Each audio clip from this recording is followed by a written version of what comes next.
I'm John Cox. Call me John, not Dr. Cox. Only my mom calls me Dr. Cox. Welcome to our marriage conference, and I call it Finders. I used to call it John's 10 Easy Steps to Hot Racy Romance, but I thought I needed to get a little more serious than that. I now call it Finders Keepers because I like to speak to married folks and singles, because what you'll see this weekend is the chemistry is the same, the software is the same, the dynamics are the same. How to make a romantic relationship work, whether you're looking for one or dating, or whether you have one and it's you had it for a long time. As my wife and I joke, when I said till death do we part, I never dreamed I was going to live this long. How do you keep it? All right. So the principles that we're going to be speaking to regarding marriage, and you'll hear me refer to marriage, singles, sometimes I'll refer to you dating, whatever, but the principles will be the same. I wish I had learned all this stuff before I got married. So learn it and take it with you. Basically, after working with struggling marriages for 35 years, I like to try to figure out what to say to people, regular people in the streets, about how they can help their marriage. My wife Norma and I have been married for 34 years. Yes, I did marriage counseling before I was married. It was awesome. I was great, terrific.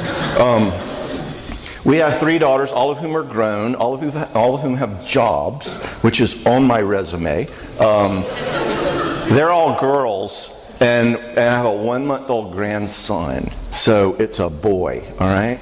Like, I've already bought him a Lego Millennium Falcon, just in case he's, into that stuff. I went ahead and put it together for him, but, just want to be ready. I am a clinical psychologist and have been doing that in practice by myself with a couple of friends. Clinical practice for 28 years. Mostly what I do is individual therapy, actually. Depression, anxiety, eating disorders, OCD, whatever. And of course, I end up doing a lot of marriages as well as some parent consultation. But that's how I got started speaking on marriage, because of my clinical work. Contrary to what I'm sure that you believe,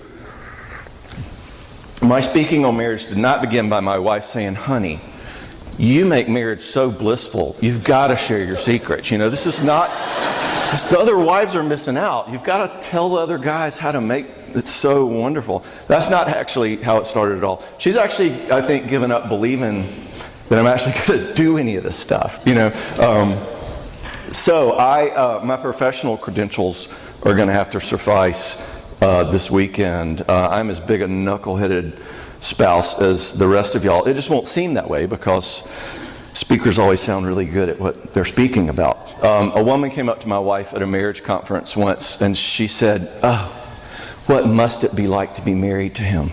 And my wife tactfully said, "You have no idea." Y'all would like her. She couldn't be here this weekend, but she would sit right around there and make comments and disagree with stuff I said. And anyway, so we're all actually very fallen, okay? Myself included. And I want to start there kind of as we start looking at your relationship, married, dating, whatever. We're all fallen knuckleheads, okay? The point being, that's where we are now, but it wasn't always that way, all right? Marriage conferences weren't always necessary, in case you didn't know. A zillion years ago, I'd have been out of work, because in the beginning, God created marriage in such a way that it was wonderful, all right? Adam and Eve's marriage was delightful. How do we know that?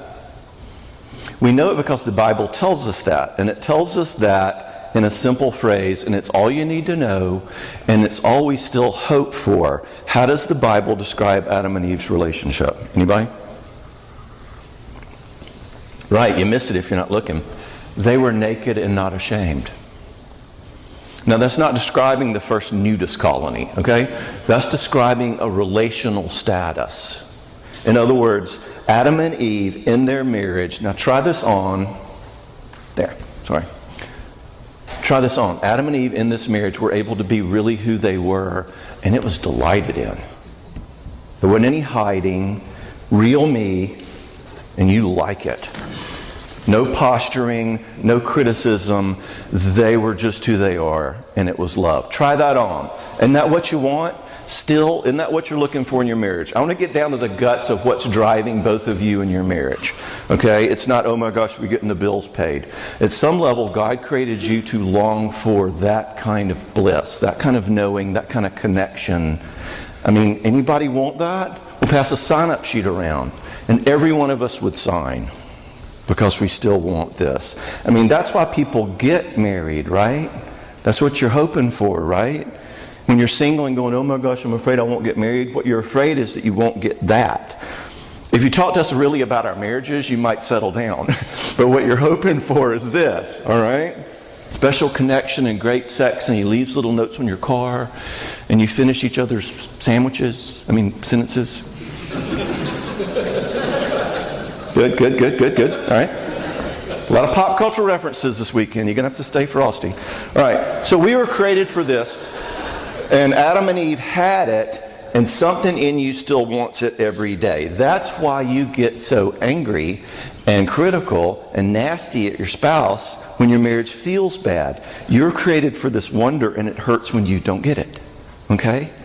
We're created for naked and not ashamed, and that longing still drives us. I just kind of want to start there. You guys are on equal footing. You want the same thing, all right? Now, about this sort of ideal. See, am I ready to go there yet? Yeah. This is the ideal. That's what we wish for. Right? About this ideal, you got to be a little careful, especially when it comes to romantic relationships. I mean, I'm talking biblically how it's what we were created for, but our culture does some kind of funky things with it. Our culture has turned a romantic relationship into kind of the hallmark, you know, the icon, the idol, dare I say, of happiness, you know. In other words, we're taught that the place that you will find ultimate happiness is in a romantic relationship. That's what our culture says. And our Christian culture says it to some degree too. Marriage is supposed to meet all your needs, this precious little relationship. And and culture says if you're not feeling loved, if you're not happy in your life, it's probably because you're not loved romantically. Okay? In other words, think about pop culture. You know, you complete me. Thank you, Tom Cruise. Sinatra. You're nobody till somebody loves you, so find yourself somebody to love. Really? That's just kind of sad. Or think about those Meg Ryan movies in the 90s. Those are the best. Remember her? She's cute and intelligent and smart, but she's alone. And she can't find the right guy. And all of her chic kind of cynical urban friends tell her to give up on it. Look at the guy I'm dating. But she doesn't give up. And she keeps looking and she keeps hoping. And all of a sudden here comes this guy.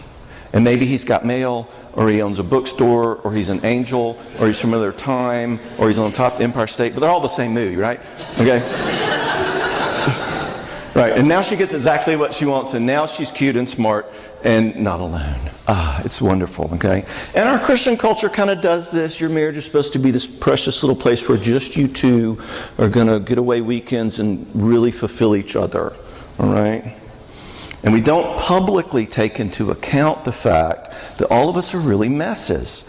We're all fallen and screwed up, and we're doing this stuff to each other, and we're afraid that if we actually talk about that, how we bring that to our marriages, Christian or non-Christian, we bring that stuff. If we talked about that, then you'd end up on some prayer list somewhere, you know. So we kind of got to keep that hidden, all right?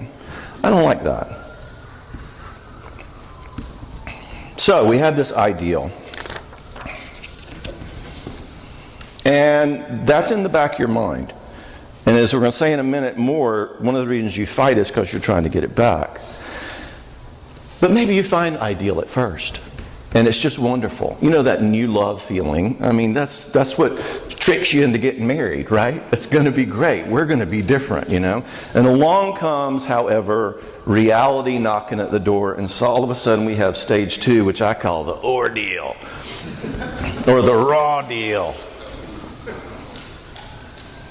So now planet Earth is full of things that stink. You know, you misunderstand me, you criticize me, you control me.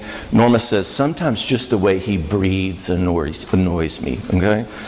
So now I'm fallen and she's fallen, and then we had kids, all right? And you singles, you're going to find wonderful love, and it's going to be so exciting. And I hate to be the bearer of bad news, but you know, the end of the Disney movies where it's like they ride off and it's happily ever after. Well, if you followed the story a little longer, it's not long before Prince Charming is saying, you can put your own glass slipper on, Cinderella. Me and Rapunzel's husband are going to go watch wrestling. You know, and that's kind of where the story ultimately goes, right? So this arrival of the yuck in a marriage, in your life, in your heart, in your relationship is a crisis. We hit the ordeal, which is kind of problem number one. We're not all happy and fulfilled. And you hurt me, and you don't know me, and you're critical of me. And that's problem number one. But problem number two that we have to sort of tack on to the back of that, and this is key. Most marriages, most humans have no idea in the world what to do and how to resolve that disappointment, that loss, and that hurt when it hits. Most of us have no idea actually how to respond to the hurt in a way that can make it better. So, we had this ideal, it's wonderful. The real ordeal hits. The world is fallen. I'm broken. You are too. Life stinks. That's going to be real. But most of us don't know where to go from there. Okay? In fact, what is it that we tend to do when it starts to hurt? I gave you a hint a little bit earlier. Our answer is we start demanding the ideal back. Think about what you're saying when you say, why aren't you more blah? I can't believe that you did blah. I'm saying, I want it to feel good again. Why does it feel this bad? I want to make you more what I wanted. And we move from the ordeal to becoming people who blame and criticize. Because I'm not happy and it's because of you. Since the fall, the most natural thing to do as a human when you are hurt, when you're scared, when you're needful, when we want the bad to stop, when we want the good back, is to blame and to criticize. Why can't you be more whatever? Does that sound like your relationship ever? Now, as you know, this blame approach was begun by our dear mother and father, Adam and Eve. What did they do when they sinned? Adam and Eve eat of the tree of the knowledge of good and evil. First thing they do is they start hiding. You know, they make clothes out of fig leaves. We'll talk about this some Sunday. And the second thing they do is they start blaming. What does Adam do? God comes in the cool day. What's going on? He said, I'm naked. God said, how did you know? Adam actually blames God and Eve in one sentence. The woman whom you gave to me, and like a blame, shame, critical, judgy double whammy, which I think is pretty good for your first day as a sinner. You know? I mean, he's really taken to it. This is good stuff. I think he's going to make a lifetime job out of it. All right. Now, I hope I'm ringing some bells here that you're going, yeah, when we run into trouble, we tend to sort of go, well, why didn't you blah, blah, blah. We tend to move to the blame thing. It's in your genes. It came from Adam and Eve. Now, in case you haven't noticed, that blame thing does not get you very far. And it does not get you very much fulfillment in your marriage. And your spouse rarely will say, you know, you're right. I think I am the bad guy here. Okay? That never happens. If you do that, see me after class. That's really codependent. That's not a good thing, okay? But it's in our hearts to judge. So, our marriages become what I call marriages of blame, marriages of condemnation. And that becomes a real theme in the background of our pain. Why didn't you do this? Why didn't you do that? Okay? But let me give us the benefit of the doubt here again, just for a second. Why are we doing that? Why am I protesting so much that this feels bad? Why am I being so, oh, you did that again?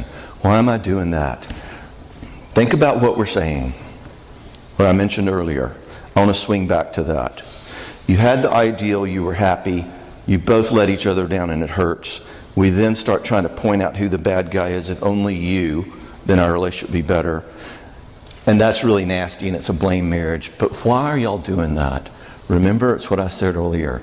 Because what we're doing when we say that is, I want this to feel good again. I want a relationship to not hurt anymore. For the most part, a ton of the marriage conflict you're in is not because your spouse is a jerk. Sure, they're a sinner, all of that. We can touch on that too. But they are longing just like you are. We won't naked and not ashamed again, okay? I want you to get that. I want you to get this about each other. This is one thing you do have in common, all right? I see these couples and they're like, we just have nothing in common.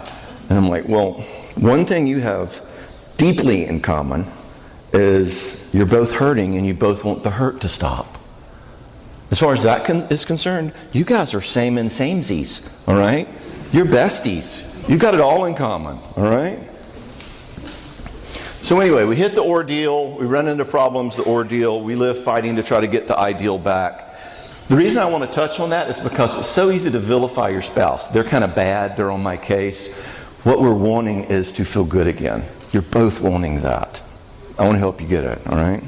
So, what's the third stage? Where should we go?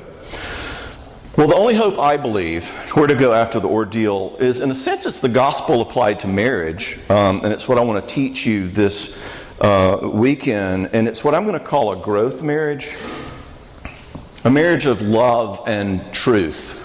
Love and growth rather than of blame and condemnation. And there are two parts to this.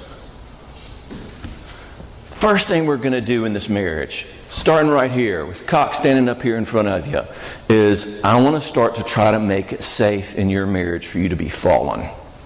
Notice what all that blame and criticism, that judgment marriage says is, you're bad and it's not safe. You're bad and you need to change. You're bad. I'm not, of course. And we live in that judgment. Step one is, I want us to say, in each other's eyes, look at each other. You're broken and I am broken. We share it. In fact, just a little psychological sideline here, we tend to marry people of about the same level of psychopathology as us. All right? So think about that next time you're telling your spouse, you're so immature. All right? So anyway. So number one, we got to make it safe to be fallen. You are both broken. Welcome to the club. We're not trying to win the sanctification contest here. Be broken together. And now number two, let's stop the condemnation. That's where the gospel starts. Now number two, what does it look like to start to grow? What parts of my heart need to grow in order to manage ordeal when it hits? Understand love and connection. Be able to make sense of forgiveness. Be able to have a sense of self in the midst of you having a sense of self too. What do I need to be able to do characterologically to do marriage well? And that's what I want to start teaching you this weekend. Okay? The movement to step 3 is a movement of saying, all right, the ideal was great while it lasted. Now we're living in, yuck. Let's quit blaming and let's figure out where we're both missing some pieces and where we need to grow. All right? So this is going to be a little bit different maybe than some marriage conferences you've been to. I'm going to skip over some of the sort of obvious things, you can get in a book, like Getaway Weekends and 5 Meaningful Touches a Day and men are like microwaves and women are like crock pots, that kind of stuff. And try to go a little bit deeper because bottom line is this.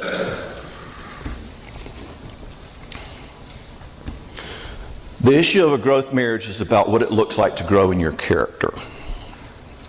Let me be psychological for a second and explain what I mean. Let me see if that's the next slide. Yeah, let's go there. Basically, psychological principle. In order to make life work, this is what I do in my office all the time. In order to make life work, to be functional, to have a job, to make friends, to be married, to serve God, heck, to buy a car, all right? God made us to where we need to have a collection of abilities in our characters. Doing marriage, doing life requires skills, all right? Like Napoleon Dynamite. Hey, Pedro, you've got skills, all right? In other words, we need character abilities to understand love, to understand having a sense of who I am, to be able to be strong, to be able to manage my emotions, to be able to deal with failure. Now that is software. It's character software that we have to learn. We ain't born with it, okay? Character software. For a psychologist, the term character is a technical term. We don't mean integrity. He is a man of real character. We don't mean, hey, he's a real character. Character for a psychologist refers to the collection of abilities that my heart needs to be able to do to make life work and to serve God and to function, okay? It refers to the abilities that we have to develop, and we start developing them as children. We're born kind of, not knowing a lot about relationships. I mean, name me how many relational things an infant can do. And we begin that process with our parents of learning, how does love work? How does forgiveness work? Is it okay to feel things? Is it okay to stand up and be me? Is it okay to goof up? We start learning those then. By the way, that's why us shrinks are always asking you about, your mama. It's not because we're looking to, find somebody to blame everything on. It's because we're learning, okay, what did you learn in your software? What sort of grid did you develop, all right? We begin it in childhood. Thank you, God, that we get to continue it in adulthood, okay? Which is going to have big reference to your growth now and your growth in the body of Christ, which we will get to. I see people all the time, and they're like, I'm 60 years old. It's too late for me to change. I'm like, really? Well, was Abraham's 100? You got plenty of time, all right? Adulthood is about completing them. Now, what's supposed to happen is you're born in the world. You start relating to people who teach you about love. They teach you that closeness is a good thing. They start teaching you that you get to have choices, but so do I. And somehow we got to make both of our choices work out, because you matter and I matter. And we're with people and they teach us that, oh, you failed, you messed up. Welcome to the club. Dad fails all the time. And we start getting this grid for how relationships work. All right? Now, to the degree we have areas that are incomplete, we get to finish those up in adulthood. And then, ultimately, we get to come to the table with a characterological toolbox of all these abilities to do relationships so well, right? All good? No. Not good, because remember, we're on this fallen world. Sin has messed this whole process up. Your parents were fallen. Their parents were fallen. Me, who's your friend in the church, is fallen. You know the old joke, if you think mom was crazy, you should have met grandma. And we would go back in a long line of people who were fallen. So, and this is kind of one of our secrets of the universe, we all hit adulthood missing some of the abilities that we need to do life and relationships, and that's going to leave a mark. And you're going to have marriage problems, and you're going to have work problems, and you're going to have spiritual problems. It's like a car. Character is like a car. To be able to function well, a car has to be able to do lots of different things. It's got to be able to start, and it's got to be able to stop, and it's got to be able to turn. If it's in Mississippi or Alabama, it better have an air conditioner. It's got basic things that it's got to have. So what happens to the car if it's missing one of its abilities? Let's say it doesn't have brakes. That's just fine. You're cruising down 459, everything's great, until you have an experience like I had on 459 today, in which there was a massive accident and cars were piled up for miles, and all of a sudden, you're the next SIG alert. Now, is that because you're a jerk? Because you're a bad car? No, you're missing brakes. You're missing a part of what you need in order to function well, all right? You're missing something in your car character, all right? Now, humans and marriages are the same way. We come to our romantic relationship, dating, married, whatever, told that this is the place that I'm supposed to get all this wonderful fulfillment and joy, and we start running into things that I can't do so well. Maybe you let me down and I'm not real good at forgiveness. Or maybe you tell me I have to do something and I'm not real good at speaking up for myself. And we start running into things that I can't do, and we start running into things that my spouse can't do, because romantic relationships require a lot of these skills. And we go, oh my gosh, there must be something wrong with my marriage. I knew I should have married that bass player,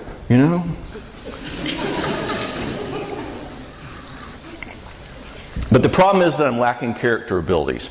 We're going to talk about what those abilities are tonight in overview. I'm about to go through them real quick right now. We're going to look at 2 of them in big detail tomorrow. But I want you to start thinking not in terms of, is my spouse a good person or a jerk or who's right or who's wrong? But I'm going to want you to both start learning and thinking about your relationship from the perspective of character. The problem is not your marriage. The problem is that you lack abilities. Can I do intimacy? Can you? Do I know how to share my heart? Do I know what it's like to care about yours? Did I learn that? Can I trust love? If you aren't telling me you love me right now, can I still hold on to it? In other words, what did I learn about closeness in my software? You learned it somewhere, and you learned it in a relationship. Can I be me? Do I have a sense of kind of who I am? Or do I just get run over by everybody? Am I always complying in relationships and then I resent it later? All right? Or can I make room for you? Or do I have to be the king all the time? That's a skill. We have to be taught it. If we didn't get taught it, you don't have it. The good news is you can relearn it in new relationships, which is what therapy is about, what the body of Christ is about. We're going to get there. Can I make sense of disappointments and imperfections? Life stinks. Can I face that with poise?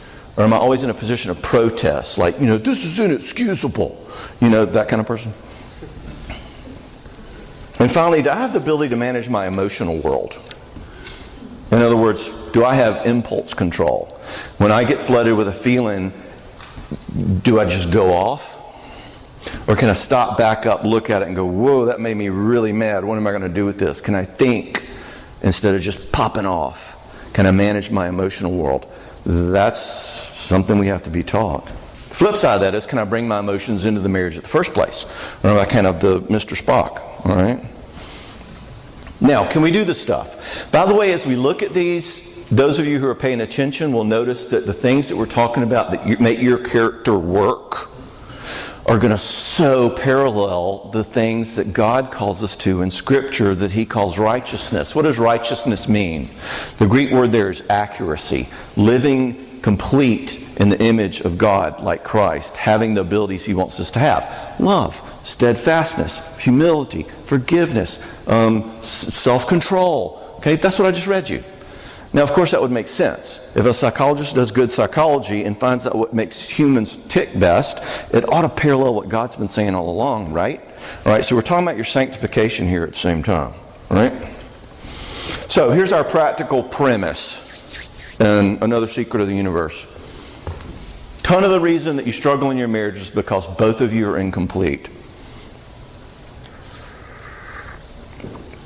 You are lacking things that God created you to have to make marriage work and to make life work and to make serving Him work. And we hit those abilities and we think there must be something wrong with your marriage. But here's where we start your marriage therapy here tonight. For the most part, your marriage problems are not a problem with your marriage. They're a problem with one or both of you being broken, incomplete, missing some abilities. And you both are being confronted with things that your relationship is requiring you to do and that God called you to be able to do. To love, be strong, forgive, whatever. And you can't. And you have blind spots in your character. Both of you do. Welcome to the club. Let's quit condemning. Another example. It's like parenting. We'll do a parenting conference one day, all right? If you don't have the skills to parent well, you're going to be miserable. And you're going to have a house full of little Godzillas running around, and you're going to say, I hate these stinking kids. But the problem's not the kids. The problem is you don't have the skills to parent well. All right? Same with marriage. If you have limitations and inabilities in your ability to relate in your relationship with your spouse or your boyfriend, then you're going to be dating Godzilla. All right? So, the third stage after the New Deal, after the Ideal and Ordeal is the New Deal, the growth together model. How do we grow together? What do we need in our software? Now I'm going to talk through them now. I'm going to talk through the first two, then we're going to take a short break, and we're going to come back and talk about the second two and some ideas about how we grow. Because I hope by now you're worried and you're going, oh yeah, I'm missing some abilities. How do I get them? I'm going to try to help you learn how to do that, okay? Because God talks a lot about that. That's kind of our little plan right now. So let's look at 2 of them. And I lost my place on my notes.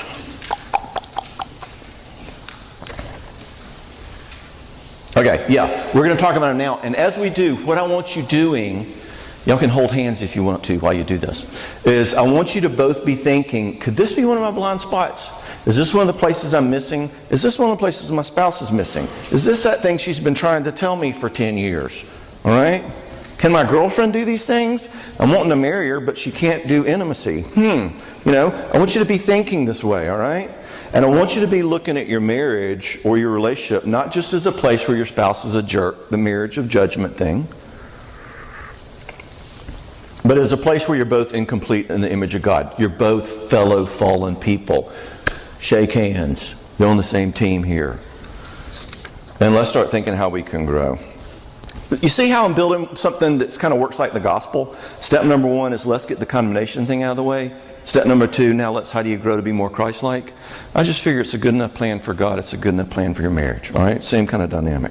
So what do we need to do character-wise to make marriage work? I call them the 4 I's. You know, they say there's no I in team. Well, there is in marriage.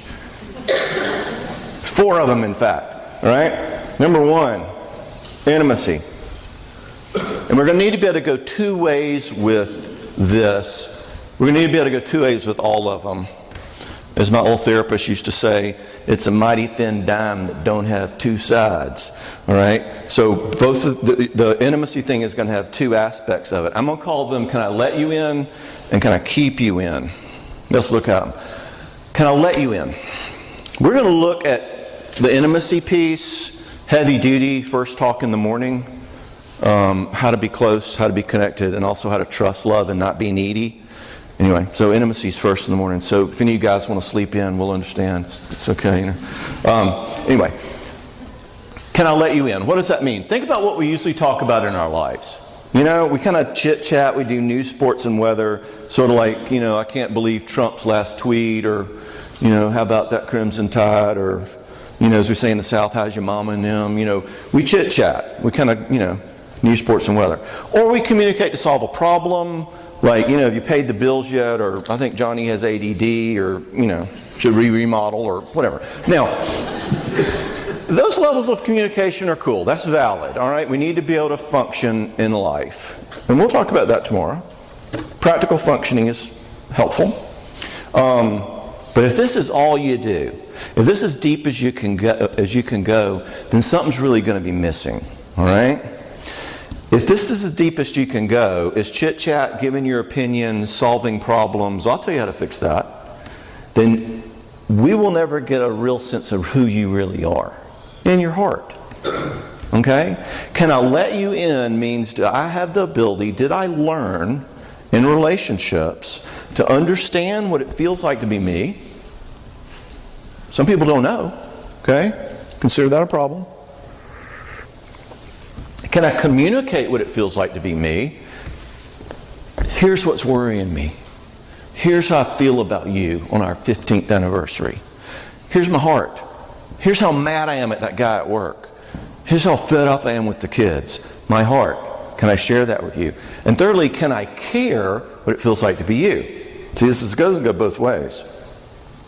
All right, so this is intimacy with another human being. Can I know what it's like to be me, and can I communicate that, and can I care when you do that? For a marriage to be meaningful, our hearts have to be able to go below the surface and let you in. Like I said, we're going to spend a whole talk on this tomorrow because it's so important. By the way, that usually is something in the feeling realm. Okay? I'm hurting. I love you. I'm proud of you for what you did at work. I can see you're exhausted from the kids. Hear the heart communicated there. God calls this abiding with Himself and with each other. That's what He's talking about. You know, that word in John 1, the word was with God. The Greek word there is pros, from the root word proserpone, and it refers to this face-to-face, breath-to-breath intimacy. The Word and the Father were with. He calls it abiding. He describes its absence by saying things like, these people honor me with lip service, but their hearts are far from me. What God wants in His relationship with you is that level of connection. I don't want you to give me a bunch of religious talk. I want your hearts. Your heart's far from me. You ever hear that in your marriage? So if you want to grow in your marriage, one of the questions I want you to be asking of the 8 I'm going to give you is, how good am I at this ability? Am I good at sort of knowing my heart and sharing that? If you're not, there will be something missing in your marriage. But now you can put a finger on it. This is a place I need to grow. And we're going to talk about bringing that to your body of Christ people, bringing that to new relationships where we start to learn how to connect with our hearts. And that's what makes the magic in a marriage, okay? Without this, marriage gets that roommate feel, and you'll be asking, what's wrong with our marriage? But the problem won't be your marriage. The problem will be either one or both of you is not that good at connecting, all right? I saw a couple this month, and they were both 6 years old, I would say. And they have a very, very disrupted marriage. And they're like going, well, I think we should just get a divorce. This marriage is a disaster. And I told them, I said, y'all's marriage isn't good, but the biggest problem here is not your marriage. The biggest problem is, it's kind of like you guys have a car, but neither one of you know how to drive. And so you're like going, well, let's get rid of the car. Well, that's actually not the problem. Let me teach you how to be a driver. All right? Could this be one of the ways in which you're missing your driving ability? All right? All right, so can I let you in? Now, at this point, all the connectee relational types, and by the way, y'all just need to go ahead and know this. Stereotypically, guys get pegged into this, they can't let you in, they can't go emotional, and the gals want all this connection, and the guy's a little more left brain and, practical and all that. Well, my wife and I are opposites, all right? So we're not going to pigeonhole anybody. In our marriage, men are from Venus, women are from Mars. I'm a shrink. Come on, I'm like, what? You keep trying to fix me. I just want you to hear my feelings, and turn off the football game and talk to me. That's kind of our relationship. So I tease at guys about this because a lot of us are like this, and I do have aspects of that in my character. But anyway. Can I let you in? Great. At that point, us connectee, relational, touchy-feely types are going, preach it, brother. Right on. Teach him how to let it in. And they're kind of like elbowing him, making sure he's paying attention. I'm really glad I brought him. This guy's awesome. You're saying? All right. But intimacy for us relator types also means, have I developed the ability to feel loved and connected inside? Okay? In other words, number 2, can I keep you in? Okay? This is about, do I live my life needing you to connect with me all the time and share with me all the time, and I'm always need to be encouraged and affirmed and, shared with and all that? Or can I just kind of feel good being me? Even if you're not paying attention to me, and just be grounded and feel loved. Maybe even in some other relationships. You're not going to be the fount of all my needs. So yes, part of love is sharing, but part of love is also those of us who are sharing types, who are constantly needing to feel close and understood and reassured all the time, and feel like we're not talking all the time, it's not okay. Or if you're dating and you send him a text and he doesn't text back after a while, and you start to worry, No. You start sending little cute emojis maybe, to get his attention. Can you sit and trust? All right? So the second question is, have I learned the ability to feel loved and connected if you are watching the football game? Okay?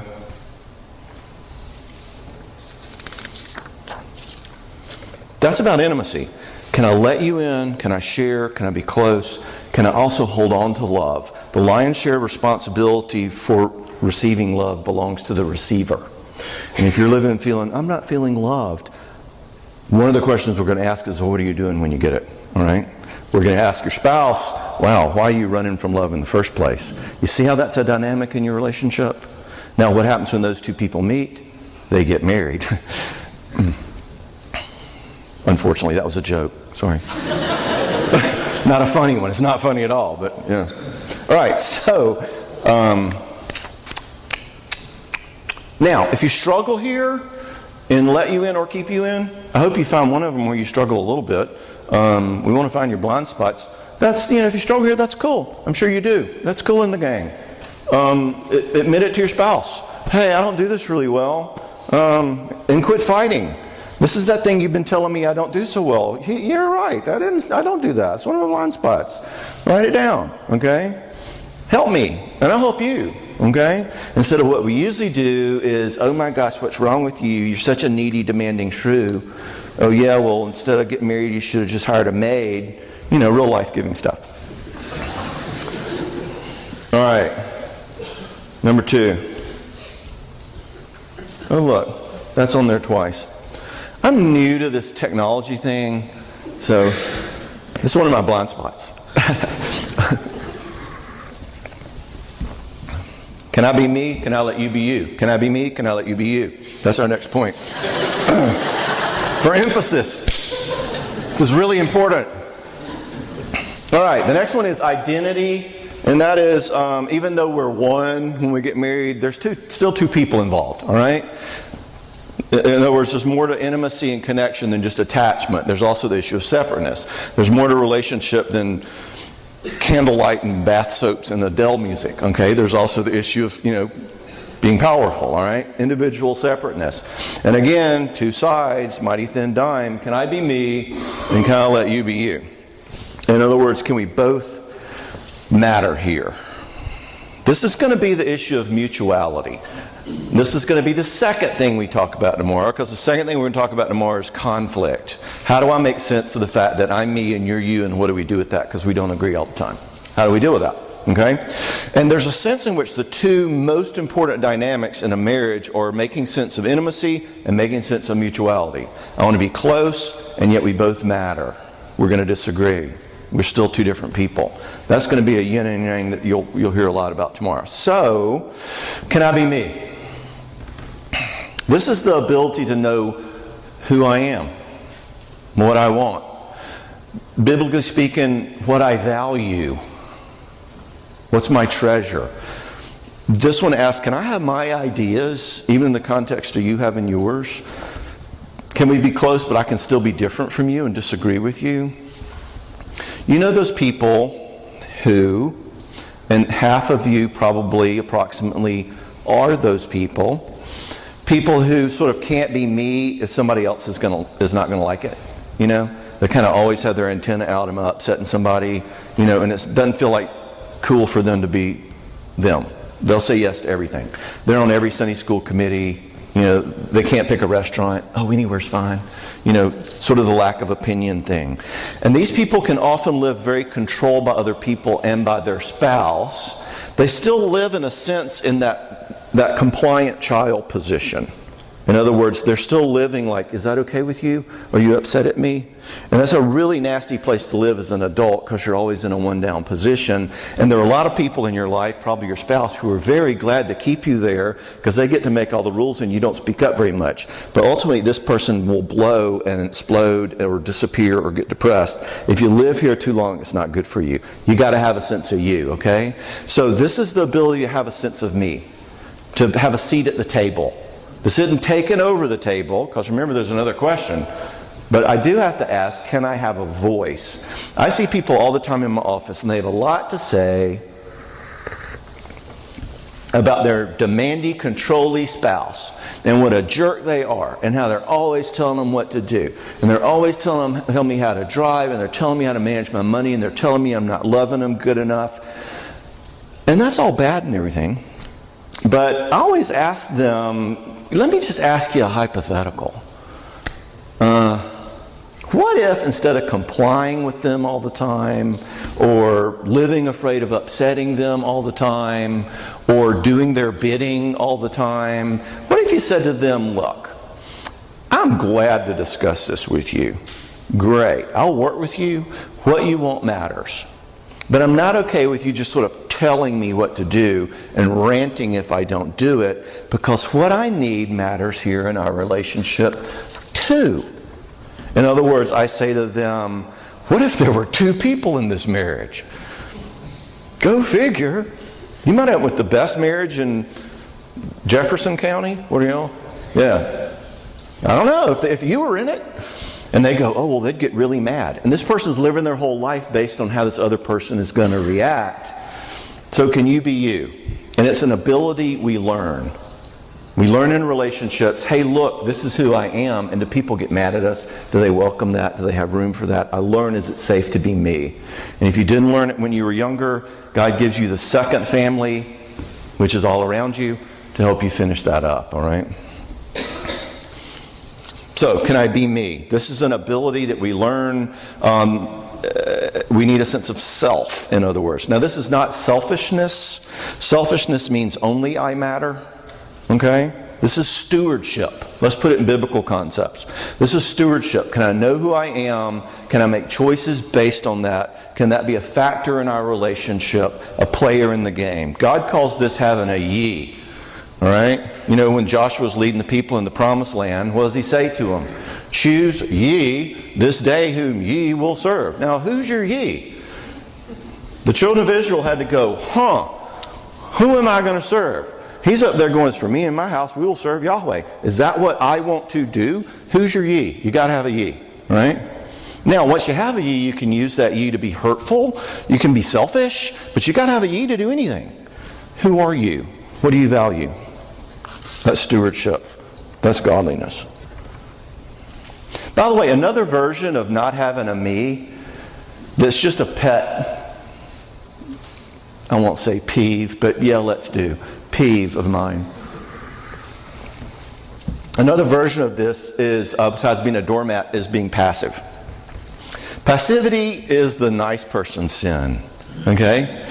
Some of you are married to passive people and you want to pull your hair out.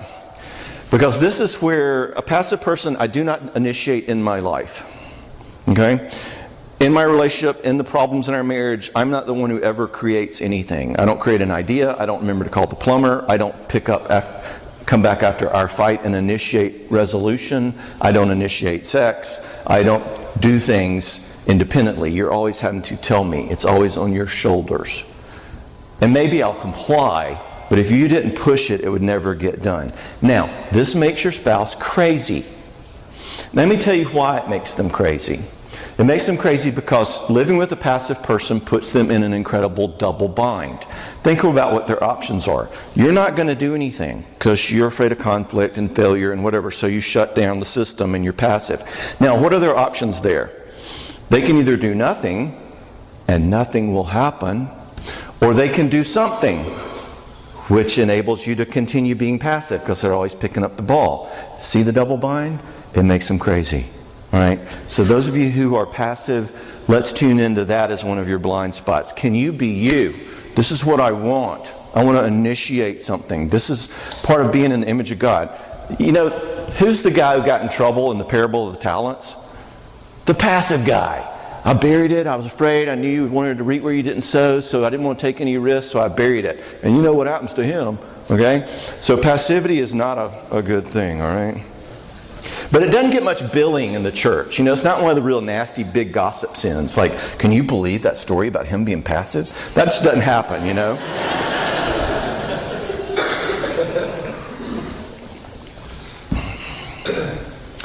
Okay. Who do the doormats usually marry? Mr. or Miss Too Much Me. In other words, you don't like it, there's the door, tough. This is who I am. Sayonara if you don't like it. So next question that's part of godliness and part of having a good relationship is, do I also have the ability to make room for you being you? All right? This is for those, the doormat people can't say no. These are the people who can't hear no. Okay? We need both abilities. The ability to bend the knee. The ability to make room for another person in the relationship. Now, go theological with me here for a second. Our sin nature makes this one tougher, right? Right? I mean, all of us Presbyterians know that when we're born, we basically hold a board meeting and elect ourselves chairman. You know, that's what original sin is. So we're kind of swimming against the sin nature current on this one, but it's vital. I have a guy right now in my practice. I'm seeing he and his wife, and he literally never in his life had anyone say no to him. He grew up like the little prince. Everybody kind of bowed. And of course his marriage started running into trouble, and somehow his wife got him to come to therapy, and she's actually trying to learn to say no to him, to exist at all in this relationship, and he is like confused. Like, he's insulted. You're saying no to moi? You're disagreeing with me? You know, and of course I'm really on his popular list for teaching her to do this. So be reflecting how good you are at the ability to embrace your spouse being them. All right? Saying no to you, being different. Having a messy car when yours is always clean, managing money different than you. And you respecting that and letting that matter, and we work it out. Because the goal is going to be mutuality. You're not going to give up your way. You're going to work to make your way matter with theirs, which is our second talk tomorrow. How do we create a win-win? By the way, this is also where the root of submission comes in. In other words, God calls us to mutually submit to one another. If you can't do this, kind of let you be you. I'm not going to bend the knee. I'm not going to be able to say, I defer to you. I want to honor you. This is the emotional root of submission. Basically what a Christian psychologist does is we take a lot of the principles of what Scripture tells us to do, and we sort of pull them apart, like unscrew the back of the clock and see how it works, and talk to you some about the software that's running behind, which I think gives us a little more traction for being able to move forward on it, rather than just going, I'm going to try to be more submissive. You go, maybe it's connected with this inability to let other people be, and you get a sense of some of the ghost in the machine. Okay, now, back to you doormats. I need to speak to you for a second, because this is key. I'm talking about this guy who's never had anyone say no to him. If you're in a relationship, dating, married, whatever, people who live like this controlling person need us to say no to them. All right? Now, this one is me. If you haven't picked up on it by now, I don't have a lot of trouble knowing who I am. All right? I've had to work in making room for my wife to be her. I'm one of these control-y, jerky types. And unless someone stands up to us, unless someone sets limits on us, unless someone says, I'm not willing to let you talk to me like that, you sound mean. Unless we have limits set on those people, they will run us into the ground, it will hurt you, and you're allowing them to be ungodly. Okay? So the first thing that an unrepentant person, let me put it this way. What does a repentant person need? A repentant person needs love and forgiveness and restoration and, inclining your ear to the humble like God does, all right? What does an unrepentant person need? Someone who wants to be in control and running everything all the time. What do they need first? They need to become repentant people, all right? So how do you do that? That only happens when limits are set on us. Absolute power corrupts absolutely. And unless you come to me and say, I'm not willing to talk to you if you act that way, I will never grow. This is why our often Christian response to the wife who has the bully husband, you just need to go back and submit more, doesn't work. All right? He's great with that. Everybody submit to me. He needs somebody to go, no, we will not allow you to be this destructive. And you engage someone that way in their marriage, that's as important as the soft loving, hey, you guys need a date night and some time away together, nurture-y kind of part of marriage.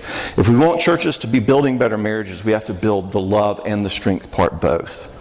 And use those with discernment. What does Paul say in 1 Thessalonians 5:14? He gives this little list, kind of like, be patient with all men, help the weak, rebuke the unruly, be patient with all men. That's the verse. And he's saying there's different categories. And what the unruly need is for you to say, like my wife says to me sometimes, did you mean that to be ugly? Because we were having a conflict just then, and all of a sudden that felt like a cut. And if you're going to cut, I don't want to talk anymore. And all of a sudden I'm left with this interesting problem. I've got to kind of check myself. That has helped me grow. Right? Sorry for the speech, but it needs to be made. So, do you have a you? Oh, one other thing, what we'll talk about tomorrow, you have a you can make room for my you. We will talk tomorrow about how to make sense of the conflict that will create. All right? It will create conflict. But conflict can be good. All right? You heard it here, you codependents. Conflict is good. Now, if you can't do that, fine. Welcome to the club. Remember, the Fallen Sinner Knucklehead Club. And admit it to your spouse, admit it to me, admit it to each other. Not as enemies, but as fellow fallen people. One other point, and then we'll take a break, and we'll come back and finish this up. Some of you are going, this is really cool. I want to grow here. My spouse ain't going to buy it. He wouldn't even come tonight. She'll just roll her eyes and go, oh God, a bunch of psychobabble. Some of you have a spouse or boyfriend and are thinking they're not going to care about this. They don't want to do this. Not a problem. All right? Let me tell you why. Marriages are like baby mobiles. Once you marry somebody, there's this dynamic between the two of you that's like a seesaw. As you move up, they move down. And a marriage has this balance to it, and a cycle and a system for the way that you work influences the way they work, and there's this dance back and forth, which we'll talk more about dances tomorrow. But think about a baby mobile. You got a baby mobile here, and there's all these like little, Noah's Arks or something hanging down from it, right? All right, so what happens to the baby mobile if you snip off one of the Noah's Arks? The whole baby mobile shifts, right? So, what I found over and over again, and I joke with my colleagues that some of the best marital work I do is individual therapy with one of the spouses, is if you have a spouse who doesn't care, or a spouse who's one of these unrepentant control-y types who won't hear no, cool. You do your growing. You get in your body of Christ. You get in your small groups. You come to therapy. You get into counseling. You talk to your pastor. You talk to safe people. You get back into a growth place and grow in your blind spots here. And what happens is you take that dynamic back to your marriage and it changes the system. And 9 times out of 10, I promise you, I've seen it a million times, your spouse will change to balance the baby mobile and they won't even know they're doing it. Okay? There's an enormous amount of power you have if you ask the question, not, well, if I do that, they'll just do so-and-so. I want you to ask a question, what kind of person do I want to be? What kind of character do I want to have? And how can I be growing in that? Where are my blind spots? You do that and you can change your marriage. We live in this passive position of marriages in our culture. Oh, we're just not right for each other. I'm trying to teach you how to aggressively engage your character so that it changes. All right? You start living in a more powerful, alive, loving, forgiving, truth-telling, powerful way. People don't live with Jesus around and not change. Okay? You're going to affect something. So take heart if you got an eye roller spouse, all right? Third eye, imperfection. In other words, the capacity, the ability to deal with the yuck in life. Let's back up just a second. See, what we're doing tonight is we're trying to go way, way, way big picture. You don't just have a better marriage by being more committed. Or, love's not just a feeling, it's a choice. What's going on in a marriage is complicated. And I'm making it as complicated as it is because that's the only way you're going to be able to do it. But I want you to have a model because there's a method to the madness. I want you to have a conceptual understanding of the way you work and the way your spouse works and the way that works in a marriage. That's what's going to make your marriage better. All right? So tonight is big picture. I'm giving you a new grid for how to think about your own character. Hopefully your own sanctification, because that's what we're talking about in the background here, is how you become more Christ-like, which is the tools that you then use to make relationships work better. Because if you love the Lord your God, you'll love your neighbor as yourself. Get it? I didn't make this stuff up.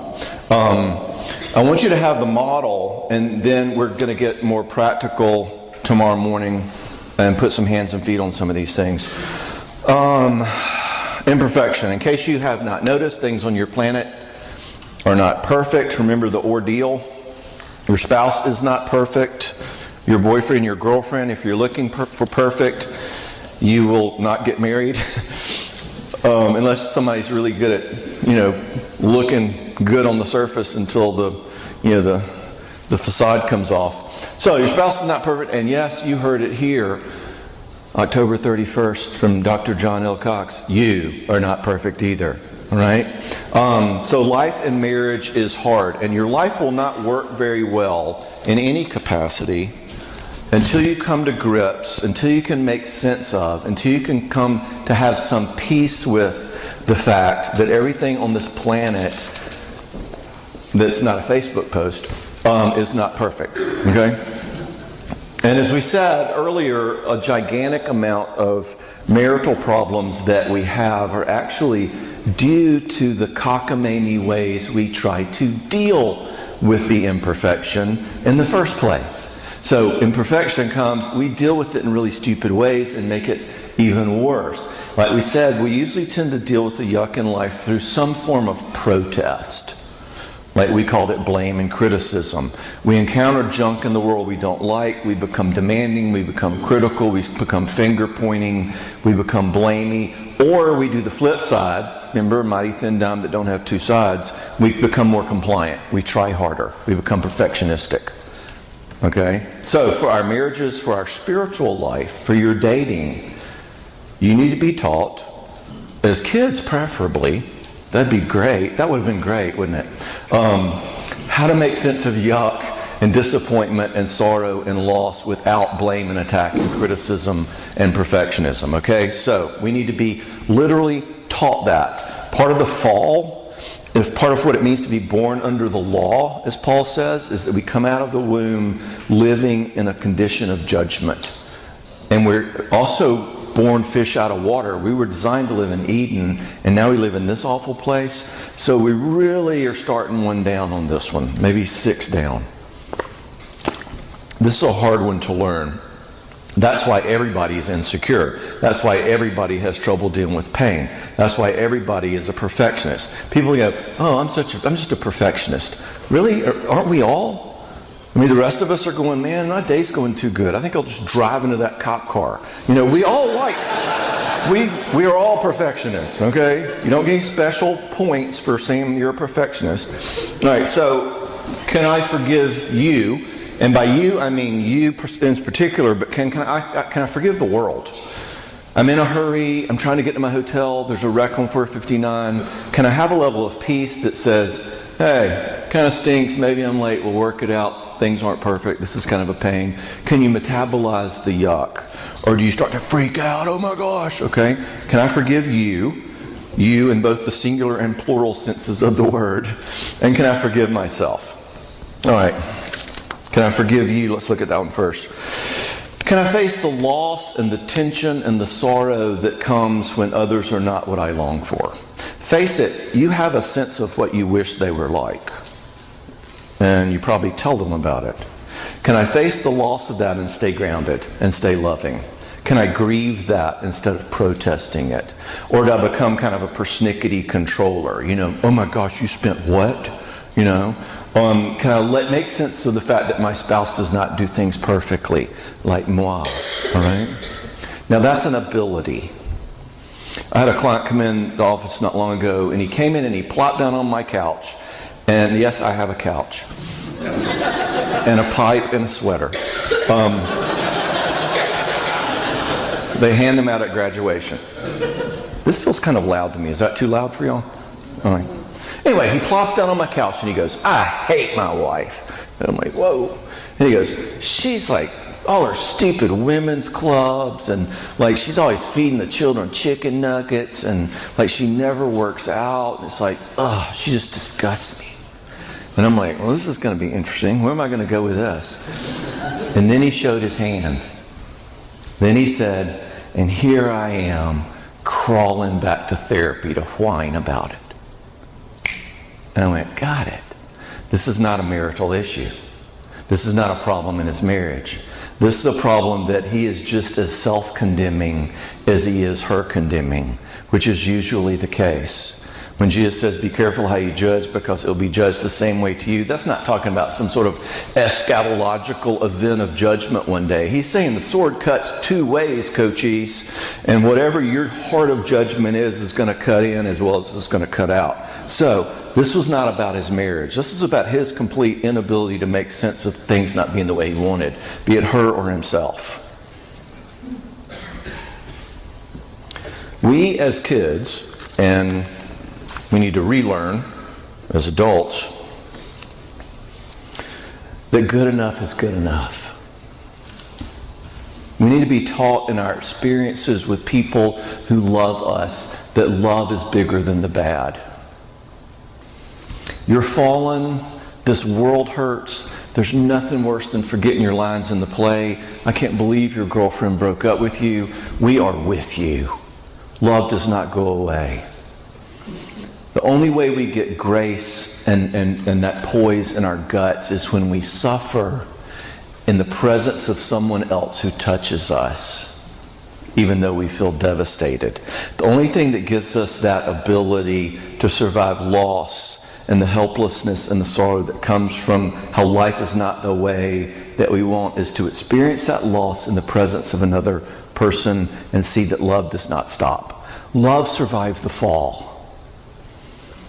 Everything else broke. But God and His love and the love He helps foster in our hearts stays true, and it comforts us in the middle of that. When we are in pain, God says, I will be with you. We're going to talk about this tomorrow, what with is about. It's His favorite preposition. Look it up. Walk through the valley of the shadow of death. I'm going to make it all better. No, thou art with me. What comforts me? What makes me able to say, you know, this really is painful, but I'm loved. I know that I'm held in His hands. I know I'm held in your hands. I was with my small group of guys from the church last week, and I looked at them and I said, this is hurting in my life. And their eyes locked on mine, and they were with me in it. That's how we survive pain. Pain doesn't go away by fixing it. Pain doesn't go away by Bible versing it. Pain goes away, God says, by it meeting the eyes of another person. Now you do that with a kid, and they grew up with this poise and this power to walk through junk, and they're okay. Most of us don't have that. We're going to learn it from each other, all right? There's always a grieving.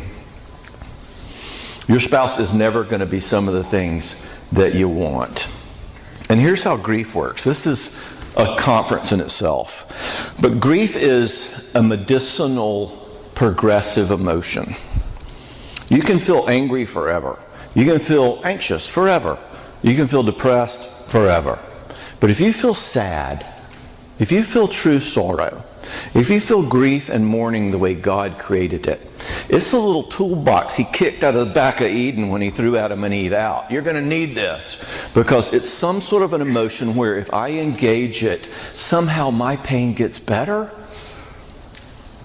It's an actual medicinal emotion. And if I'm in the context of love, grieving alone is kind of an oxymoron. If I'm in the context of love, that's why God put our tear ducts in our eyes. I want to see your eyes. If I'm in a relationship and I grieve, somehow it gets better. And not only that, but that resentment or that hurt or that protest of what I couldn't have starts to get smaller, and I start to have more room inside of my soul for the good things that I'd kind of been missing all along. We consider being sad as this bad thing. Grief is this bad thing. Mourning is this bad thing. You notice how the Bible's always saying, you know, James is like, quit your laughter, quit your joy, go to the house of mourning. I'm like, whoa, James is a real party animal, you know. Jesus, blessed are you who mourn. This isn't a bunch of spiritual concepts. This is your heart. If you mourn, blessed are you who are able to grieve and let go of those things that are lost. What happens is it loses its grip on you. And what happens after that is you start to feel the good. My brother died 28 years ago. And 28 years ago right now, I wouldn't be able to talk about it publicly. I'd start bawling.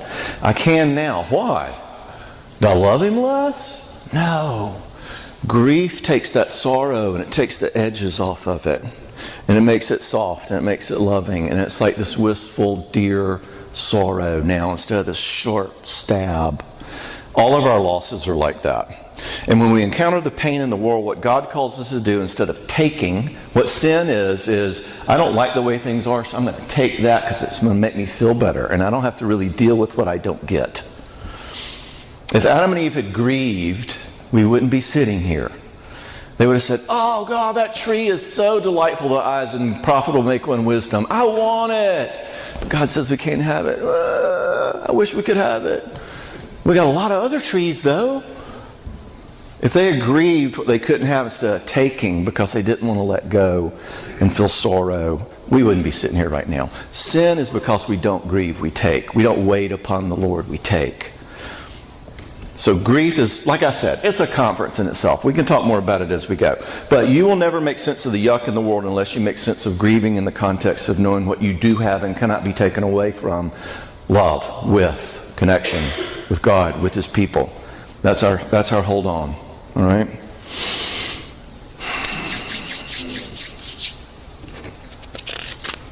By the way, this topic, I'm not going to get into it. We can do it in Q&A if you want. Can I forgive you? Addresses the issue of the dynamic of forgiving an injury. Like if somebody's really wronged you, do you need to forgive them? Which is a very strangely underdeveloped topic in Christian circles, given how central it is to our faith. When do you have to forgive? When is it not so important? What does forgiveness give you? How do you go about forgiving? Those are questions we don't really ask. Let's talk about that in Q&A if y'all want. I think that's a cool topic. It's very complex. Trust me. We make it like this. Ooh, they wronged you. You need to go forgive them. The Bible tells you so. I'm not so sure. What if that sin is still going on? Forgiveness is by definition related to an event in the past. What if it's going to happen again when I get home? Do I forgive it again? How many times do I forgive an unrepentant person? A repentant person, you better get busy forgiving 70 times 7. An unrepentant person is just going to keep doing it to you. See how it gets kind of dicey? We need to ask these questions as Christians, all right? But, can I forgive you and life and brokenness and all that? I told you this one was hard.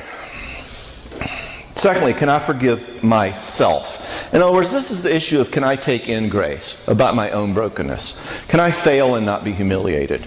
Can I stand up here and, my slide gets screwed up and I don't care? Can I make sense of my own fallenness? All right? This is for the people who live in kind of the guilty perfectionistic rat race, or the Christian have to be good rat race, or they can't have people over without, decorating like a garden and gun photo shoot. Or, I can't really let you know me because I'm ashamed, because I'm worse than everybody. Which is a very narcissistic thing to say, You're worse than everybody? Wow. Anyway, I'm afraid to protect my family from my parents because I'm afraid of saying no to them because Dad will get mad. I can't have grace, right? So we need the ability to feel forgiven. That me being good enough is good enough, okay? Again, we need people to do this. We need to have the experience of someone seeing my fallenness and their eyes don't fall. I have people in my office all the time who say, hey, Doc, I know I'm forgiven. I know God forgives me, but I just don't feel forgiven. And what I always ask them is, well, have you ever had the experience? Notice how much I'm talking about relational experience tonight. That's where our guts get things. Have you ever had the experience of really wronging somebody and hurting them and seeing the hurt in their eyes? And you go and you talk to them and you say, I hurt you. And they go, yes, you did. And you say, will you forgive me? And they go, absolutely. Who am I to talk? I'm not letting you off the hook. I'm on the same hook, pal. That's what Jesus said. Look out, the log in my eye is going to hit you as I turn my head. And they go, no, I've never had that experience. Man, when I grew up, you cross mom and you heard about it the rest of the day. And they don't have a heart concept of forgiveness because they never experienced it. Now, what therapy looks like is engaging them about the truth of their hearts and showing them it doesn't change anything. Showing them that relationship can stay even if I see the gangrene of your heart. And they have this experience of people say, I can't believe you're not judging me. And I'm like, of course you can't, because that's all you've ever known. Welcome to the second family, God's new experience. And if you experience that, you start to resolve what I call that head-heart gap. I know God loves me, I don't feel loved. I know God's in control, but I still feel anxious. I know I'm forgiven, but I still feel guilty. You know that feeling?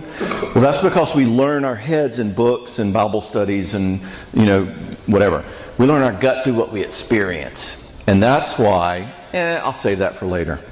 We learn our guts through what we experience, okay? So, we in a sense need to unshame children because we come out of the womb burdened by the law.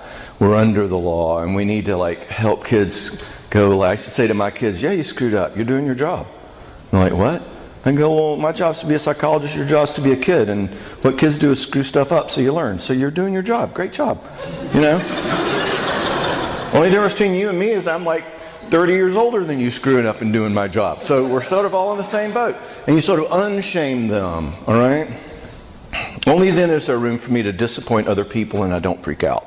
Only then is there room for me to sin and still be able to come before God and go, thank you for showing me how really, truly I need a Savior. Because if I'd been able to be obedient right then, I'd be feeling a little cocky. And instead, I got nothing to bring. Cross I cling. All right? So, it gives you the poise and the strength to also stand up to those bullies. All right? You know the saying, if mom ain't happy, ain't nobody happy? I say let's let mom just be unhappy for a little bit. Okay? It'll help her grow. Okay? It'll be good for her. All right? Otherwise, I'm going to be a slave. And for a lot of people in your life, they'll be great with you being a slave. But as I said, you run that forward in time and you see these like, I always had to be little Miss Good and make everybody happy. Ladies appear in my office and they're having an affair or they're depressed or, they want to run away because you just can't continue living like that. Okay, so get it? Having these abilities makes life work. It makes relationships work. Imagine how you as a couple make sense of how you disappoint and fail each other. How beautiful it'd be to say, you hurt me. And the other person go, do you still love me? And they go, yeah, I do. And they say, I really did hurt you. I so get it. And it's safe to be broken. It's safe to be fallen. This is the opposite of that blame marriage, all right? All right. Now, if I didn't manage to get you one of the first three, just in case there's still somebody out there who's not humble and open to saying, all right, dude, I dropped my weapons. I need to grow. I'm going to get you on this one. All right. This is the Cuban. This is the Cohiba, baby. This is the Monte Cristos. I'm going to stretch you. None of us do this one well. And that is impulse control, emotional management. Can I manage my emotional impulses? No. But here's the bottom line. If you want to understand what makes humans function, how we work, the choices we make, you got to understand the amount of power that emotion has over humans. And once you start paying attention, you will discover and see that so much of our life, so much of our choices, so much of the shenanigans in our marriages are driven by emotional reactivity. Just look at life. Let's take the stock market. Economic indicators, my hind leg. The stock market is fear and greed. It's emotion. In fact, they even say it. They call it, you got to be paying attention, what is today's market sentiment? It's an emotion. Oh my gosh, I'm afraid, let's sell. Oh my gosh, I'm greedy, let's buy. Okay? What's the latest reason for whomever is marching on Washington this week? We live in a culture that, emotionally speaking, is about 13 years old. I'm mad, I'm entitled, you ought to give me something, I want it now, and I'm going to march throw a tantrum until you give in. And the parent figures in the culture give in and buy them the Bubblicious at the checkout counter. And so guess what they learn? Tantrums work, okay? So we live in this emotional reactivity. Now, just to be fair politically, I want to address the emotional age of our Commander-in-Chief. Emotional reactivity, it's everywhere, okay? Why can't you stay on a diet? Well, you're committed to that diet. And then you walk out there and there's 10 zillion of the best looking cookies you've ever seen in your life. And you say, I shouldn't have a cookie. And you start having an emotion that goes, oh God, but everybody else is getting one and they look so good and I want to have one. And you can't sit with that emotion and think about it. You take the cookie. We feel and so we act, okay? Most humans don't think or decide, they emotionally react. Now, this is a constant theme in marriages, what we do with our emotions. Spouses who either don't bring their emotions into the marriage at all, almost like the can't let you in people, or emotional reactivity, which I want to spend most of my time on, and that is instead of seeing a feeling and thinking about it and deciding what I need and what would solve the problem, I pop, I act it, I blow up, I react, okay? So, two questions again. Can I think and not just react? Can I feel and not detach? Let's look at can I think. Do I have the ability, have I learned to feel a feeling, angry, scared, ashamed, threatened, and back up and catch myself and look at it and decide what I'm going to do with it? Or do I just pop off? Would you get off my case? And it just comes out. Can I think rather than being emotionally reactive? This is a hallmark of adulthood. I told you I would get you all on this one. We can't do this. Now, part of the reason that is because we all begin life as children. And children are concrete thinkers. Okay? That's why Sesame Street doesn't say the concept of threeness. It's 1, 2, 3, cookie. Okay? It's very concrete. All right? Now, children are likewise concrete feelers. For children, emotions are real things. Children do what they feel. Like my example a second ago, a child doesn't say, I am so sad that you didn't buy me that Bubblicious at the checkout counter. They go, blah, out on the floor and they throw a tantrum. Okay? You push them around on the playground, they're going to do something. They're either going to run away or they're going to punch you in the nose. Children do their emotions. Okay? Now, somewhere between then and adulthood, we develop the ability to where some guy can cut you off on the freeway and you say, oh man, I'd love to run into the back of that guy and teach him a lesson. And you don't. Now, hopefully, okay? I'll give you the benefit of the doubt. What happened between there and there? All right? God made us to where in order to do relationships well, to serve Him well, to love each other well, we have to be able to have our emotions and look at them and not let them define our behavior. That's key. Okay? So, fundamental mark of adulthood. Can I have an emotion and not need to act on it? Or as we used to say to our kids, you can be angry, you can't hit your sister.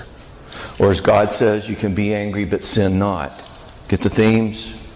So this is a huge dynamic for getting along in a marriage. I saw a couple just a couple of weeks ago in my office. They came in and plopped down and she started just chatting. I don't know how we got to talking about it, but she was kind of talking to me and she was telling me about this James Dobson article she read. And she said, he was saying that since essentially housework is never done, it's this eternal circle that's never finished. It's like, as soon as you finish with the laundry, somebody somewhere is making more dirty laundry. And even if you finish cleaning the kitchen, it's time to start supper and it's going to mess the kitchen up again. The homemakers need this real particular kind of affirmation that tunes into that feudal cycle of who's that guy in Hades who rolled the boulder up the hill every day and it came back down. They need this recognition. Now, we're kind of having this conversation. Her husband's sitting there, and he's one of these guys who's way run by his feelings. He feels something, he does it.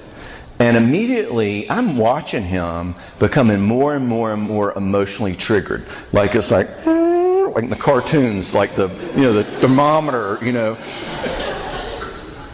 He's feeling criticized. He's feeling threatened. He's feeling put down by this. He's hearing this as a message to him. And to him, what he heard her saying was he wasn't good enough. He wasn't affirming her enough. He was not appreciating her enough. And that was bad. And he felt criticized. And those were feelings, okay? But instead of backing up and going, whoa, what you're saying right now is really triggering me and I don't know why. Wow. Hold on, cowboy. What's going on? All of a sudden, instead of doing that, he immediately acts on his feelings, struck back, and is like, well, you don't appreciate me either. All I do is work, and it's never enough for you. And she and I are both like, whoa, where did that come from? But you see how that entire interaction was governed by his emotional reactivity. Something started to come up for him emotionally, and he had no idea it was happening. That defines so many fights we have and so many problems we have in our marriages. You ever do this kind of thing? Good, we got a regular crowd. All right. We're going to talk about this one so much tomorrow night because it has huge application to intimacy, huge application to conflict resolution. So, huge amount of marriage conflict is about having a feeling triggered and popping off with it. All right? So that we have the ability to think and not react. Marriage problems, we'll talk about this more tomorrow too. Marriage problems need to be golf, not tennis. It's one of my sayings. What happens usually is our spouse says something and we're just like, top spin back at you. Yeah. Okay. It needs to be golf. Your spouse comes in and goes, well, you're late again. See how the green breaks. The cameras are going to wait. Nobody's going anywhere. Pick up that little thing that's in the way, Take your time. What did she just do? Wow, do I want to respond to that? That felt like a real attack. Golf, not tennis. All right? Actually, I did this the other day. Norma brought up something that I did a long time ago, like 15 years ago. And she brings it up like it was yesterday. That reminds me of that time that you were like, blah, blah, blah, blah. And she lists these things out. And as she's talking, I'm realizing I'm feeling really attacked. Like, I want to get defensive. Like, this feels terrible. Like, I've changed since then. I would not like that anymore. Like, why are you bashing me with that? But I've had a lot of therapy, and so if you say, wow, John, that was really mature, I'm going to go, yes, it only took years and years and thousands of dollars. But she starts jumping on stuff on me, and I'm like, I don't know what to do with this. Golf, not tennis. So I didn't do anything.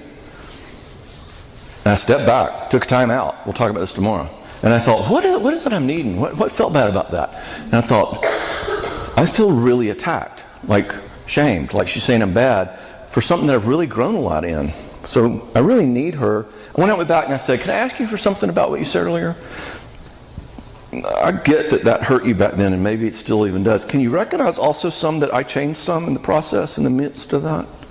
Like, I kind of think I need that piece too. Like, let's have both conversations. And she said, oh, yeah.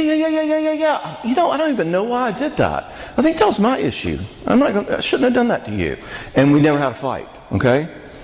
Now, the crux of that was I didn't play tennis, I played golf, all right? That's how you stop these things before they even start, all right? Other side, we'll talk some more about when we talk about can I let you in tomorrow morning about intimacy, and that is, can I feel? Can I bring my emotional world to the relationship? Those people who sort of have to be Mr. Spock or John Wayne or, and that's cool and all, the lone cowboy type and everything, but as we said earlier, if you can't bring your heart in with other people, they're going to miss you. You're not going to be in the relationship. Your heart's not going to be in the relationship, okay? So we need to have the ability to let what I feel be part of the relationship. I'm going to keep that short just for sake of time, because we're going to talk about so much tomorrow. By the way, I did have this couple I was seeing, and the guy, he had learned in therapy, and he was very repentant, very humble. He was very open to saying, hey, yeah, that's my blind spot. And he knew he was like an android. He was like totally unemotional, and he was really terrible at that. And his wife talked to him a lot about it, and he was starting to be able to go, yeah, you're right, I don't do that well at all. And it was really cool. So he was really working to learn that. So one day he comes into session, and he's all excited because he's got this joke. He's got this card he's bought, and he wants me and her to see it. And the card, he hands it to her, and the card says, just a little note to let you know how I feel. And she opens it up, and it says, I feel fine. But the point was, even he thought that was funny, okay? So we're getting somewhere, all right? Now, these are the basic building blocks of relationship. These are the basic building blocks of spirituality in lots of ways. Life works well to the degree we have them. A lot of the reason your life does not work well is that you're missing them. This is the origin of symptoms. If you come to me and say you're depressed, I'm going to start looking as to which one of these you might be missing. Depression can come from problems in either one of these areas. Anxiety, same thing. Okay? The heart, the soul, the character is what produces the symptomology.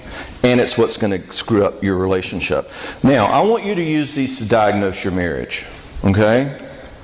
As you look at these, you may see one or two that you're not so good at. The advanced students see all 8 that they have some problem with. Okay? Either way, you're normal. Now, you bring these into a marriage, and you can see why the reason you might struggle in your marriage is not because you have a bad marriage, but because you're both missing some of these pieces. All right? In other words, I don't care how good a team works. If all the players are lousy athletes, you're going to lose. Okay? So, start cataloging your blind spots. Start talking about, this might be really where I'm missing, or this is what you've been talking about, or here's a place where you really struggle. Great topic for date night. All right? I want you saying, you know that attachment thing he talked about? I'm terrible at that. That's what he's been trying to tell me. Or that forgiving yourself bit? I'm horrible at that. That's why I like a maniac when you point out my flaws. I want you to use this to understand your hearts. But mostly to hear this is, hey, we're both broken and incomplete. This isn't the judgment blame marriage anymore. And I want you to have that orientation in your heart. Because if you've been paying attention, there's one factor, there's one trait, there's one character trait, ability that's in the background of every one of these. And I've been implying it since I stood up here. And that is a sense of humility and repentance. When I speak to singles about this, they're like, oh great, Doc, how am I ever going to find a guy who has all of those abilities? And I go, well, yeah, I get your point. His name is Jesus. But find somebody who just has one. Find somebody who has this. Somebody who can go, yeah, I don't do that well. I want to learn. You want to learn? If he's a moron, marry him. You know, a humble moron. That's a great catch. Because maybe he can't love well or set boundaries well or quote scripture or talk theology or drive. But if he's humble, he can learn. That's what God's in the business of doing. That's why he likes sinners and prostitutes and IRS agents. It's because these are the screwed up people. Okay? He can do something with us if we're screwed up. Okay? So, I'm going to push it a little further, even though we're late on time, and if we don't have time for questions tonight, or we started late, I get to keep you a little late. I want to talk some on John's little speech on how we do grow here. Because right now you're out there going, yeah, I do see my blind spot, so what do I do? Is there a book I'm supposed to read or whatever like that? Let's address that to some degree. And this is a whole nother conference in itself. And I want to talk about it in Q&A and however else y'all want to talk about it, because it's fundamental and it's an ecclesiological problem.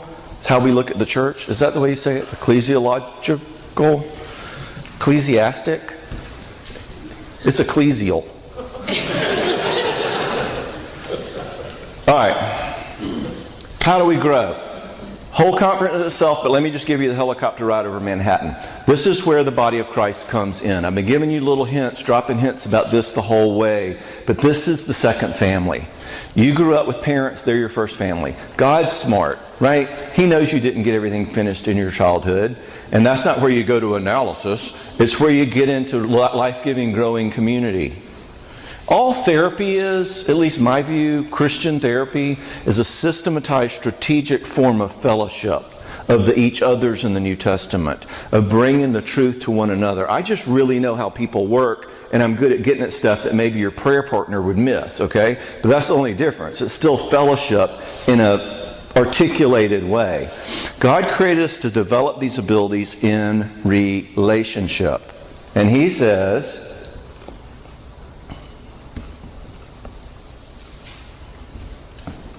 that we learn intimacy as we are drawn close.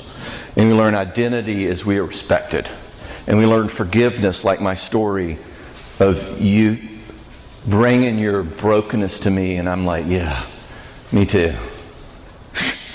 You think you got it? Like the way you know my heart. And it feels safe to be broken. Notice I say safe. It's not okay to be bad. You know, they go, oh, it's okay. You're all messed up. It's okay. It's not okay. You look at the cross and see it's not okay. It's safe. Christ died so it's safe. So now I can tell the truth. Now I can bring my heart back to the hospital. But those things, what we've lost a lot of ways in our culture is the community piece. You learn these things in relationships. Not a book, not even a conference. And that's why God gave us parents, and it's also why He gave us each other. And it's why there are all those each others in the New Testament. Because the only place we learn now how to be attached or have more of a sense of self or to make sense of forgiveness or emotional management is in the relationships we have now. That's why fellowship is, go read your book, A Church Order. Fellowship is a means of grace. You know, our culture kind of has turned fellowship into like break time between Sunday school and church, you know. That's a little time of fellowship before we get started. Or fellowship's what you do if your Sunday school teacher doesn't show up. We just had a fellowship day, you know. No, fellowship is the number one non-supernatural means of changing us. Like I say, that's why therapy works. So you come to your growth places. You come to safe people. Who are those people? We can talk about that if you want. I want you to be asking more, how can I be a safe person? But you start bringing those parts of you that are incomplete to people who are safe, who tell you the truth, who are merciful, who are humble themselves, who understand. And you have those people speak back to you, and you say to them, guys, I'm terrified of saying no. If I push back on my wife, she blows up. She won't speak to me for 2 days. I can't stand it. I just let her do what she wants. And you have those guys hearing your injuries there. And you have those guys pushing you and confronting you about being strong. And you have those guys supporting you when you're in the doghouse. And what you'll see is this sense of self start to develop. Do I know who I am? Can I be me? And the sense of self starts to develop, and your stewardship starts to be strong, and you start to grow, and you bring that back to the marriage. And worst case scenario, you change the baby mobile. But best case scenario, maybe she grows too. All right, we can talk more about that if you want. But that's something I speak all over the country. And when I do, I always talk about this because I want churches to be thinking in terms of what kind of relationships do we create that help us grow.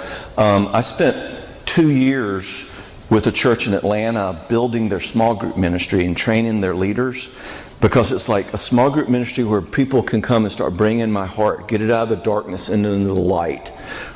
Parts of me that are in secret that you don't know will never grow. How do we make it a safe place where I can tell you the truth about me? Because that's the only way it's going to grow. Okay? That's what churches can be doing to help marriages, is creating a context in which I can say, I am lonely in my marriage. And you don't just say, well, go back and love like Christ loved. You say, tell me about your loneliness. I want to know about it. Let's wrap that up so you don't have an affair or do something stupid. Let's take care of your heart there. What's going on? That kind of mentality is where the church needs to be. And you can put me out of business. I'll open a restaurant with Frank Stitt. All right. We got some time for some questions.